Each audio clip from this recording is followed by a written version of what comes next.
The alarm goes off. You open your eyes and before any conscious thought, the first thing that hits you is anxiety. The to-do list is already screaming in your head. The weight of the day crushes you before you even put your feet on the ground. And your hand, almost on instinct, is already reaching for your phone on the nightstand. If this sounds familiar, believe me, you're not alone in this. For years, this was my exact reality. I would wake up already losing the day's battle. My brain, hijacked by notifications, emails, and the perfect lives of others, all before my first cup of coffee. Think of your brain upon waking like a computer that has just been turned on. The operating system is still loading. It's slow, it's vulnerable. The first programs you open will dictate its performance for the rest of the day. The problem? Most of us are trying to open 50 tabs at once. Emails, social media, bad news. And then we wonder why the whole system crashes before 11 a.m. We feel tired, reactive, overwhelmed, but it's not your fault. You're not lazy, you're just fighting the wrong chemical war. You see, when you wake up, your brain is in the middle of a storm of cortisol, the hormone that wakes you up, and a fog of adenosine, the substance that made you sleepy. Reaching for your phone at this moment is like throwing gasoline on the storm and trying to run through the fog. You create a chaotic stress spike and try to operate without any clarity. You're not in control. You're just reacting to the chaos that you unknowingly helped create. But what if I told you that the key to turning this game around isn't willpower, but biology? In this video, I'm not going to give you some crazy CEO routine. I'm going to show you how to install the right operating system in this first hour based on neuroscience, so that you don't just survive the day, but dominate it. If you've ever felt like a hostage to your phone or to morning anxiety, do this. Comment, "I've been reactive," down below, just so I know we're on this journey of change together. You know, we overcomplicate things, don't we? We search for the wildest biohack, the most expensive supplement, but we forget the absolute basics. Your brain, this incredible machine, has spent the whole night in a cleaning process, and upon waking, it doesn't need a shock, it needs a signal. Sunlight and water are the most primal and powerful signals that exist to say, "Hey partner, the day has begun. Time to align our cortisol and start producing real energy." It's less about willpower and more about giving your body the right raw materials. I like to think of us as if we were a houseplant, a fern perhaps. What do you do for it in the morning? You open the blinds to let the light in and you give it water, right? You don't pour coffee on it or hand it a cell phone. It's simple, it's fundamental. We, deep down, are just slightly more sophisticated and anxious plants. Giving your brain light and water first is the most fundamental act of self-care to ensure your energy and focus can flourish throughout the day. For years, my first relationship in the morning was with the coffee maker. I would stumble out of bed to the kitchen, already feeling that anxiety bubbling up. Today, the first thing I do, non-negotiable, is go to the window and drink the glass of water I left there the night before. It's a ritual that takes less than 5 minutes, but it has completely changed how my brain starts the day. It's my way of telling my body, "Good morning, we're in this together, here are the resources you need for us to win."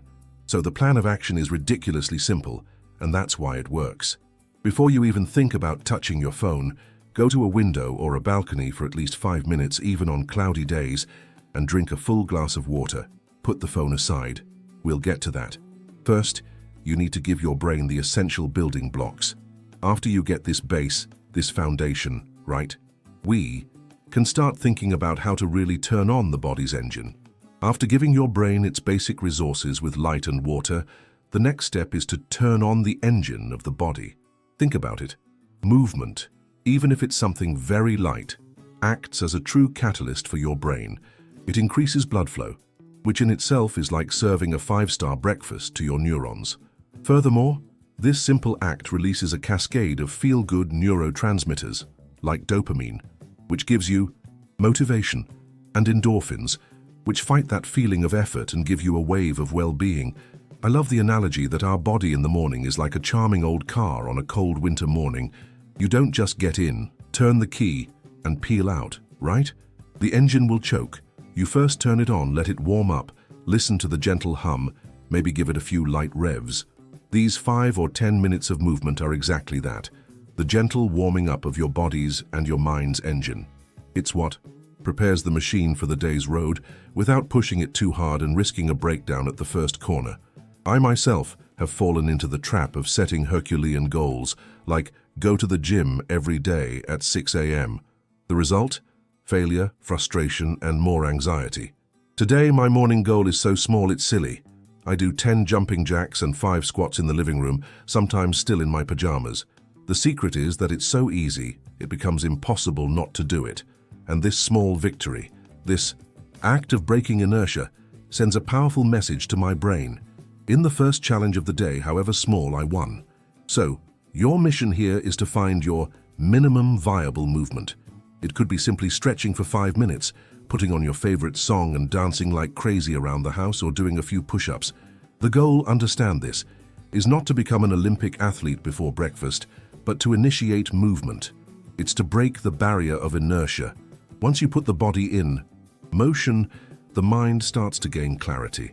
And with that clarity, we can finally deal with the biggest challenge of all, mental chaos. Okay, now that your body has received the right signals with light and water, and the engine has been warmed up with movement, it's time to organize the command center, your mind. The great truth about morning anxiety is that it's most often the result of a brain that woke up without a map, without a clear direction. Putting your thoughts on paper, no matter how chaotic they seem, is like doing an external backup, freeing up mental RAM. This takes the weight off and gives you space to think. It's the definitive step to swapping confusion for focus. Imagine you get in your car, start the warmed-up engine, but don't put an address into the GPS. What happens? You start driving in circles, wasting gas, getting stressed out by traffic, and in the end, you don't get anywhere productive. Defining your single priority for the day is exactly like entering the destination into the GPS. From that moment on, every decision, every turn, every action can be calculated to get you to that specific point, optimizing your energy and your time. I used to live with the feeling that my brain had about 100 browser tabs open at the same time, each one playing a different video. It was chaos. The game changer for me was a notebook and 2 minutes. On one side of the page, I literally dump all the mental junk, fears, worries, random tasks. On the other, I answer a single question. If I could only do one thing today to make the day worthwhile, what would it be? The clarity this brought me was a watershed moment. Therefore, the action here is brutally effective and fast. Grab any notebook. It doesn't have to be anything fancy. For 2 minutes, free write whatever is on your mind. Then turn the page and in 1 minute, define what the one task is that, if completed, will make your day a success. It's not a to-do list, it's your target. By combining this mental guidance with the physical activation and biological resources we've already given the body, you don't just have a routine, you have a system, light and water, movement, mental clarity. See, none of these pillars require you to change who you are overnight or to buy any expensive equipment. The power isn't in complexity, but in intentional simplicity. Real change, taking back control of your life, begins with these small acts of alignment with your own biology. The knowledge is yours now, but knowledge without application is just entertainment. The real transformation happens tomorrow morning. I want you to ask yourself a question and be brutally honest with the answer. How long will you allow the first hour of your day to be hijacked by chance, by notifications, and by anxiety? What could change in your career, in your peace of mind, in your energy, if you started each day from a place of power and control instead of chaos and reaction? Are you truly satisfied with being a passenger in your own morning? The decision to hit the ignore button on this vicious cycle is yours, and it can be made right now. Don't try to be perfect. Just start. Choose one of the 3 pillars to apply tomorrow. Just one. Leave a glass of water on your nightstand. Do 10 jumping jacks. Write a single sentence in a notebook. Prove to yourself that you can be the director of your day and not just a reactive actor in someone else's script. If you want to continue to dive deep into this kind of knowledge, the kind that gets to the root of the problems and gives you back control, do yourself a favor. Subscribe to the channel and, more importantly, turn on notifications. That way, you won't miss the next step on this journey to mastering your biology and, consequently, your life.